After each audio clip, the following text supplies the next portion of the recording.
seperti kata Dr. Andos Maya Istiaji MPD selaku dosen pengampu mata kuliah manajemen inovasi. Perkenalkan, saya Rahmiati dengan NIM 2111291200012. Di sini saya akan menjelaskan hasil pembuatan proposal saya yang berjudul pengembangan PowerPoint interaktif sebagai media pembelajaran pada mata pelajaran IPA, materi usaha dan energi untuk kelas 8 sekolah menengah pertama.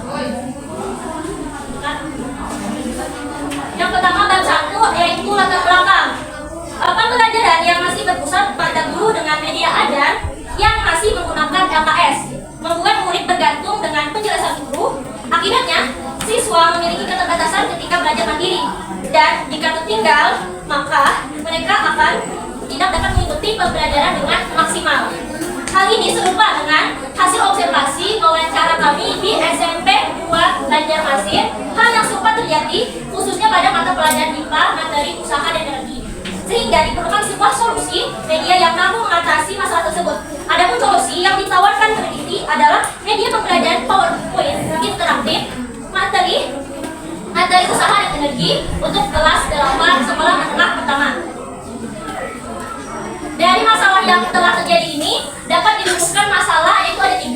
Apakah media pembelajaran berupa PowerPoint interaktif ini yang dikembangkan akan valid jika diterapkan pada siswa kelas 8 sekolah menengah pertama? Kemudian, rumusan masalah kedua, apakah media pembelajaran PowerPoint interaktif ini yang dikembangkan dapat praktis jika diterapkan pada siswa kelas 8 sekolah menengah pertama? Dan rumusan masalah ketiga, apakah media pembelajaran PowerPoint interaktif itu efektif jika diterapkan pada siswa kelas 8 sekolah menengah pertama?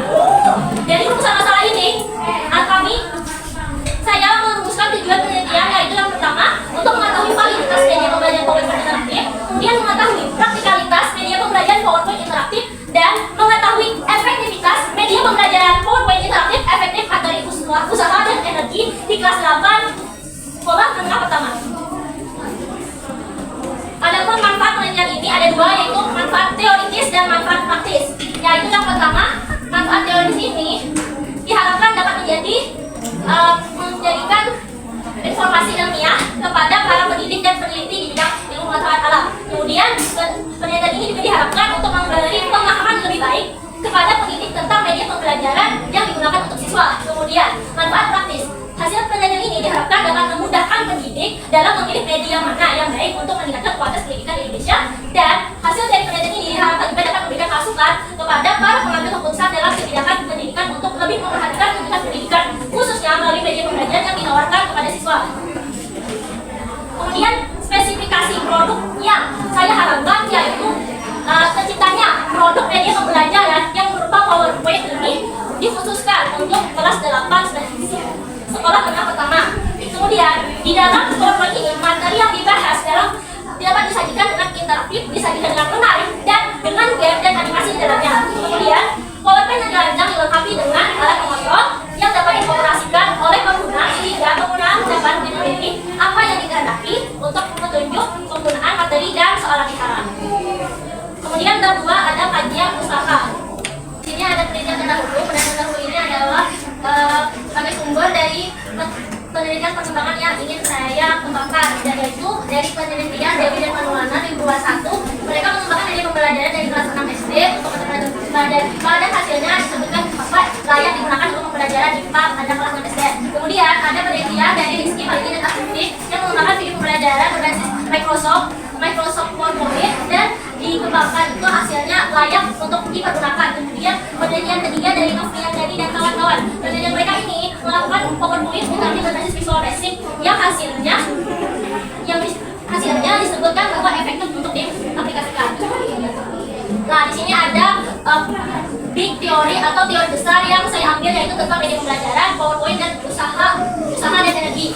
Secara singkat, media pembelajaran adalah suatu yang menyangkut software dan hardware yang dapat digunakan untuk menyampaikan isi materi ajar dari sumber pembelajaran ke peserta didik. Kemudian, PowerPoint adalah program presentasi yang digunakan untuk menampilkan informasi umum dalam bentuk slideshow. Kemudian, usaha dan energi adalah proses perpindahan gaya yang mengakibatkan benda bergerak, sedangkan energi adalah kemampuan untuk melakukan usaha suatu benda dikatakan energi jika benda tersebut dapat melakukan usaha. Nah, di sini ada kerangka berpikir dari permasalahan yang telah saya ambil, yaitu di SMP 2 Banjarmasin mengatakan bahwa guru hanya menggunakan sumber belajar dari buku LKS dan guru tidak memanfaatkan fasilitas proyektor yang tersedia. Kemudian belum ada penggunaan media berbasis multimedia yang bersifat interaktif. Kemudian dampak yang ditimbulkan yaitu siswa kesulitan memahami pelajaran karena tidak ada media belajar yang membantu mereka memahami materi belajar tersebut. Sehingga alternatif yang ditawarkan untuk mengatasi permasalahan ini yaitu membuat rancangan media pembelajaran PowerPoint interaktif. Nah, dengan produk akhirnya yaitu menghasilkan media pembelajaran PowerPoint interaktif yang layak. Kemudian ada bab 3, metodologi penelitian.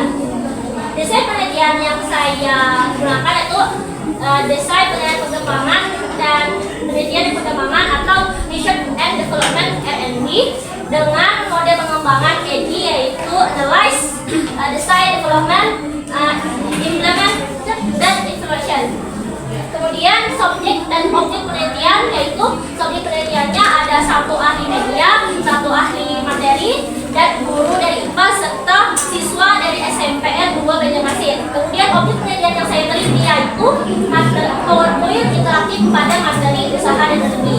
Dan bahan dari instrumen penelitian yang saya gunakan adalah lembar validasi untuk ahli dan guru, angket praktisan pada peserta didik, serta ujian efektivitas dengan melakukan tes dan post test pada peserta didik. Waktu dan lokasi penelitian. Jadi waktu penelitian yang saya atur yaitu dari 14 September 2023 sampai November ini 10 November 2023 dengan lokasi penelitian berada di SMPN 2 Banjarmasin. Adapun prosedur pengambilan data dan uji validitas dapat dijelaskan di kerangka kerja.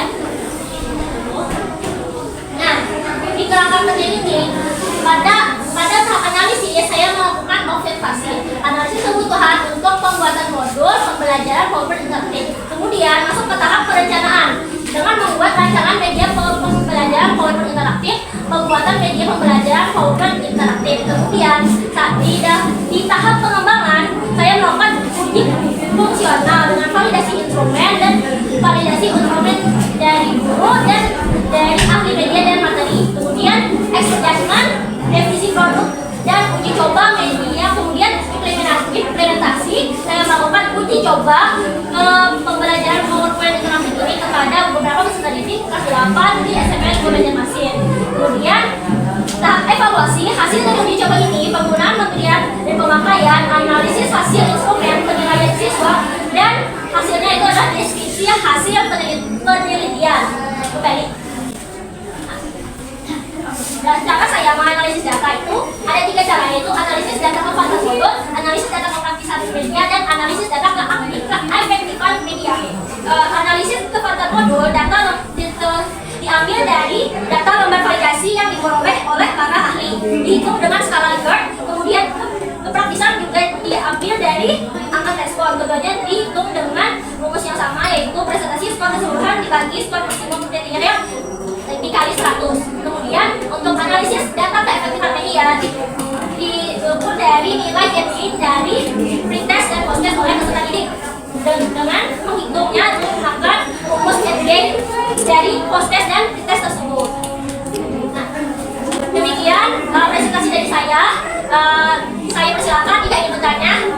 Izin bertanya, kenapa Anda memilih metode ADI dalam mengembangkan media pembelajaran PowerPoint interaktif ini? Baik, mengapa saya memilih model pengembangan EDI? Yaitu karena pengembangan EDI ini sangat cocok digunakan dalam penelitian pengembangan, apalagi di bidang pendidikan. Karena model ini sangat struktural dan sangat mudah dan sangat teliti, yaitu seperti penelitian dalam analisis, desain yang terfokus, pengembangan yang terstruktur, implementasi yang terukur, dan evaluasi yang berkelanjutan. Sehingga itulah alasan saya mengambil model pengembangan tersebut.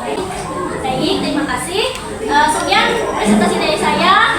Mohon maaf ada kesalahan atau kekurangan. Saya akhiri. Wassalamualaikum warahmatullahi wabarakatuh.